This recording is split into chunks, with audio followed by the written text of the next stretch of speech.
Alright, ayan na nga, magandang araw mga kaibigan. Ngayon ay papunta tayo sa isa sa pinakakilalang pilgrimage sites dito sa Batangas, ang Monte Maria Shrine. Isa itong lugar ng pagdadasal, reflection at syempre magandang tanawin. Kaya tara't samahan nyo ako sa ating journey. So pagpunta mo nga dito, makikita mo ang napakagandang building kalikasan na talaga namang nakakapukaw ng pansin. At syempre, bago ka makarating sa Monte Maria, madadaanan mo ang mga pabrika dito. Yan, akala mo malapit na pero malayo ka pa dahil nga sa laki nito. So nasa biyahe na tayo papunta sa Monte Maria Shrine at makikita ito sa barangay Pagkilatan, Batangas City. Ang shrine ay kilala hindi lamang bilang lugar ng pananampalataya, kundi pati na rin sa napakagandang view ng dagat at kalikasan. Kaya kung ikaw ay naghahanap ng spiritual retreat o simpleng lugar para mag-unwind, perfect na perfect ito. Alright, andito na tayo sa Monte Maria Shrine. Ang highlight ng lugar na ito ay ang dambuhalang estatwa ni Mary, Mother of all Asia, na tumatayong 98 meters ang taas. Diba grabe ang taas? Ito raw ay simbolo ng kapayapaan at pagkakaisa ng lahat ng bansa sa Asia. Grabe, napaka-impressive ng laki at detalyeng makikita dito. At sino nga ba naman ang hindi mamamangha sa natural na ganda ng Pilipinas? Kitang-kita mo dito sa Batangas kung paano ginawa ng Diyos ang lahat. Ayan, so pumunta nga kami dito sa shrine.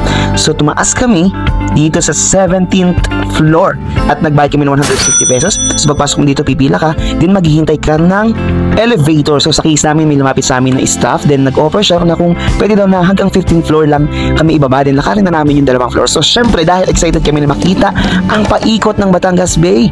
So ayan, go na kami. At dito sa taas, ayan, ma-amaze ka kasi yung detalye ng pagkakagawa ng shrine na ito ay napaka-solid. Alam mo yun, sa sobrang laki nito, mapapaisip ka kung gaano nila ginawa o kung gaano katagal ito nabuo.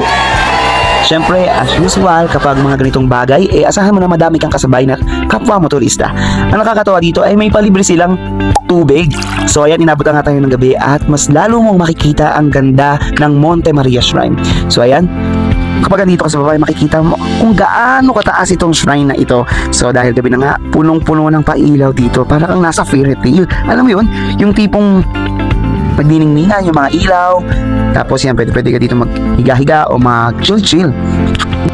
So yung mga lighting na dito ay lalong mas nagpabuhay dito sa lugar na ito, na talaga namang masasabi mo na, wow, mababalik-balikan ko ito. So ayun, pauwi na nga kami at kitang-kita dito yung glass walk na sinasabi nila na mag-o-open na, but sadly, medyo na-disappoint kami sa part na ito dahil hindi pa pwede na maglakad dito.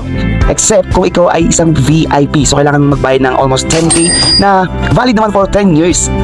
But kung katulad namin na wala naman masyadong pera, see you next time kapag inalaw na itong lugar na ito. Napakaganda na experience dito sa Monte Maria Shrine. Bukod sa spiritual journey, sobrang nakaka-refresh din ng puso at isipan ang ganda ng lugar na ito. Kaya ikaw, puntahan mo na ito, lalo na kung malapit ka. See you! Bye!